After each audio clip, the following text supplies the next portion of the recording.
for this retreat is developing unfailing character. And our name is what? Our name, somebody say Christian. Our name is our character, and our name is Christian, amen? But our name is our character. And I think that when God spoke this to my heart, this, if I could boil down what was in my heart for us as men to a single sentence, what it is I wanted for us. I did not want your name to fail when you needed it the most. If I could tell you from my heart what it meant to have unfailing character, I don't want your name to fail when you need it most. See, there's times in life where you need your name.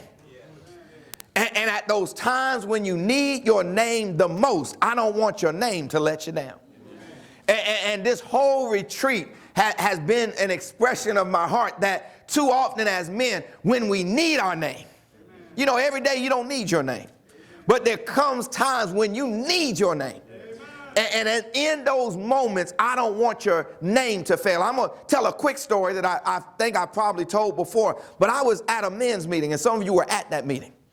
It was at the parent church at the North location. And I was up teaching. And I was teaching on a name. And while I was teaching, something very strange happened. My father got up and left the teaching. I'd never seen him get up, you know, in the middle of a teaching.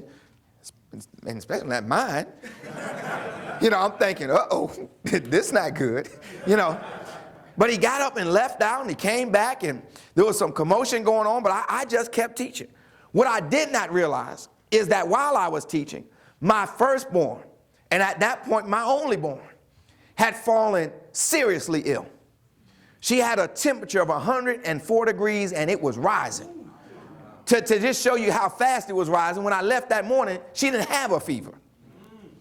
And my wife was trying to get in touch with me, but I was in the middle of teaching.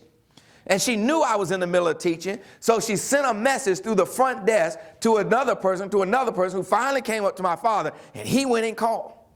And when he called, you know, he called my mother. My mother was on her way over there. My aunt was on her way over there. Everybody was rushing because when a temperature gets that high, my daughter had just kind of gone listless, lifeless.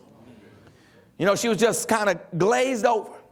And so when my father called, he said, well, what did the doctor saying? My wife said, I called, and the nurse said, well, just put a cloth on her and, you know, try to cool her down. And if it doesn't go down, then take her to the hospital. And my father said, did you tell them who you were when you called? And, you know, by this point, my wife was in a panic, firstborn child, no other children, never had 104, and climbing. And he said, call them back and tell them who you are. And tell them who your daughter is, because that's not acceptable. And she was like, I don't have time. And he's called them back. So that's that authority. You don't have to understand it. You just have to stay under it. Now I'm up teaching. And so she called back, and the same lady answered the phone, and she said, this is Mrs. Cherry. My husband is Reverend Cherry. My father is Pastor Cherry. And I'm calling because it's their daughter and granddaughter. She has a fever, and I need to talk to the doctor. This time the nurse said, hold on. Couple seconds later, the doctor got on the line and said, don't take that baby to the hospital. Bring her to me. Something could happen to her on the way. That's too far a ride. Just bring her to me. And I'll bring her temperature down when you get her here. And when you get here, just come straight in the back. Don't stop at the desk. See, man, I needed my name. I didn't need money. I didn't need health insurance.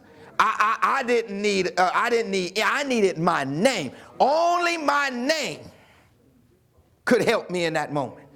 I didn't even know I needed my name because I was teaching. I didn't know that my name was in use until I finished teaching. Are you all following? Yes. Men, there are times when you need your name. You need your name to open up doors for you that only your name can open up. See, there are times when you need to tell your wife something that's a matter of life and death. And you don't need your name to fail you at that time. There are times when your daughter brings home somebody who looks like you, but ain't you.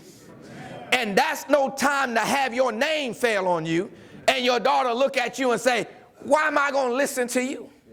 See, that there are times in life where you're going to have situations where only your name is going to work.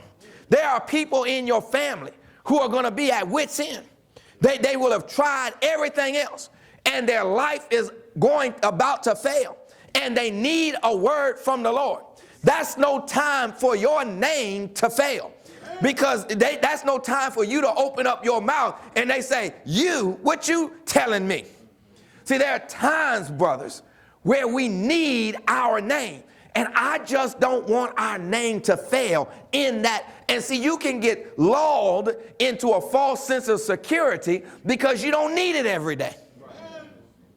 But in those moments, when you're trying to get somebody in the church who's suicidal, you need your name not to fail you there. When you're trying to keep your daughter from getting pregnant before she get a wedding ring, that's no time to have your name let out on you. And see, now we can't do anything about the times when our name has let us down in the past. That's now past.